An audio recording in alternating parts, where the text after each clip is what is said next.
Walking into a modern gym feels like stepping onto a space station. There are 100 machines and contraptions, and from what I see, most guys just wander around looking confused, defaulting to the same 3 exercises they learned in high school. But to completely change your body, all you need is a kettlebell to perform these 5 exercises I'm about to show you. First things first, we have to undo the damage caused by our collective arch nemesis, the chair. Years of sitting have effectively put our glutes, the body's true engine, on mute, forcing our lower back and hamstrings into doing a job they were never designed for. The reason is a squat pattern that looks less like an athletic movement and more like a rusty folding chair collapsing in on itself. Our bodies have forgotten this fundamental pattern, and our lower back is usually the one screaming about it. The kettlebell goblet squat is hands down the best move to fix this. By holding that kettlebell at your chest, you're giving your body a counterbalance that makes proper form almost automatic.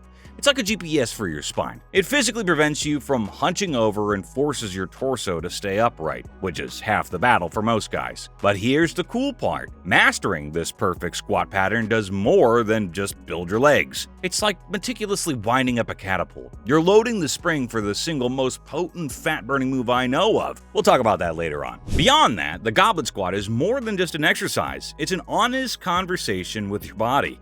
It's a diagnostic tool. It immediately reveals where you're tight and where you're weak. Knees caving in, your glutes are asleep. Pitching forward, your core needs to wake up. It's a full body assessment on every single rep. And that self-knowledge is powerful because building this one foundational movement is only the first step. The guys who stay strong and injury-free for decades have built bodies that are resilient, not just strong. That's the piece most people miss, and it's the entire focus of my ebook. It's loaded with the overlooked exercises that build stability and mobility so you can keep getting stronger without those nagging aches. Think of it as the owner's manual for a body that's built to last. The link's in the description below, or you can scan the code on screen with your phone. Okay, with our foundation set, it's time to frame the house by reversing the damage from years of hunching over. That C-clamp spine we all adopt is a structural crisis in slow motion. When your big, powerful back muscles go dormant, smaller, more delicate muscles around your neck and shoulders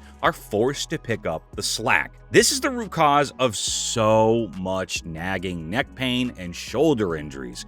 It's your body sending out an SOS. The kettlebell row is how we answer that call and pull everything back into alignment. When you pull the kettlebell towards your chest with only one arm, you're fighting a war against rotation. Your core has to lock down hard, building incredible stability. But here's where most people get it wrong. They turn it into a bicep curl, just yanking the weight up. The real magic happens when you initiate the pull with your back. At the top of the movement, imagine you're trying to tuck your shoulder blade into the opposite back pocket. That's the feeling you're chasing. A controlled lightweight row done this way is infinitely more valuable than a sloppy, ego-driven heavyweight one. Each perfect rep is a direct counter movement to slouching, waking up your lats and physically pulling your shoulders back into a position of health and strength. Now that we've taught the body how to pull the world towards us, now let's teach it how to press the world away. Most guys judge shoulder strength by the number on the side of the dumbbell. In my opinion, that's a rookie mistake and a fast track to injury. True, lasting strength isn't about raw power. It's about stability, and this is where the kettlebell just embarrasses the dumbbell. Pressing a dumbbell is like balancing a broomstick on your palm. Pressing a kettlebell, it's like doing that while a little gremlin is sitting on top, actively trying to wrestle it out of your hand. That off-center weight forces an army of tiny stabilizer muscles in your shoulder, rotator cuff, and upper back to wake up from their nap and do their job. You can't just muscle it up. You have to get your entire body involved, creating tension from your feet through your core and lats all the way to your fist. This full body lockdown from your feet to your fist is the exact same skill we'll need later to turn your entire body into a powerful pendulum for maximum fat loss. The whole process forges what I call intelligent strength. It's a shoulder that isn't just strong, but is also coordinated and smart enough to protect itself. It's the difference between having a powerful engine and having a powerful engine with a state-of-the-art suspension system. This is the strength that lets you lift a heavy suitcase into an overhead bin without the familiar twinge of fear. All that pressing power is fantastic, but it means absolutely nothing if your core folds like a cheap suit the second it's challenged from the side. So let's fix that. First, can we all just agree to file crunches in the Museum of Bad Ideas? right next to asbestos and low-fat cookies? They're a phenomenal waste of time. The primary job of your core isn't to curl your spine into a ball, it's to protect it by preventing unwanted movement. Your core should be the rigid, unbending chassis of a high-performance vehicle. Crunches train it to be a flimsy pool noodle. So let's train it for its real job with the suitcase carry. It's beautiful in its simplicity. Pick up a kettlebell in one hand and just walk. That's it. On the outside, you look perfectly calm, but internally, a full-scale war has broken out. The weight is trying to pull you down into a side bend, and your body is in a state of emergency. Your obliques and a deep, crucial muscle called the quadratus lumborum, or QL, are screaming for mercy, working furiously to keep your torso perfectly upright. This is the definition of functional strength. A 2015 study in the Journal of Strength and Conditioning Research confirms that loaded carries create a massive stability challenge for these exact muscles, which are critical for preventing that threw-my-back-out disaster we all dread.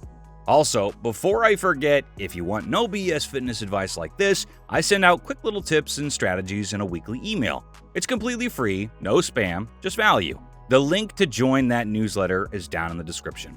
Now, it's time to take all the stability from the carry, the posture and back strength from the row, the strength from the press, and the pattern from the squat and convert it all into raw, explosive horsepower. Meet the kettlebell swing. This is the ultimate expression of power, the king of fat-burning exercises, and from my experience, the one move that changes bodies the fastest. But let's be crystal clear, this is not a squat. It's not an arm exercise, it's an explosive hip hinge. Think of your body as a pendulum. The power comes from snapping your hips forward with the fury of a cornered badger, propelling the kettlebell up. Your arms are just ropes along for the ride. There's a lot of nuance to perfecting this, and I've actually done a full deep dive video on just the swing, which I'll link below for anyone who wants to really master the form. This movement is less like exercise and more like installing a turbocharger on your metabolism. A landmark study by the American Council on Exercise found that kettlebell swings can annihilate up to 20.2 calories per minute. That's because the huge metabolic demand triggers a massive afterburn effect, where your body keeps torching calories long after you've collapsed on the floor. It's like revving an engine into the red line. Even after you take your foot off the gas, the engine stays hot for a long, long time. Now, a pile of great tools isn't all you need to build a house. You need a blueprint. So let's draw one up. You're probably asking yourself how to weave all this into a routine. Easy. Don't overthink it. 3 times a week, say Monday, Wednesday, Friday. Run through all 5 moves as a circuit.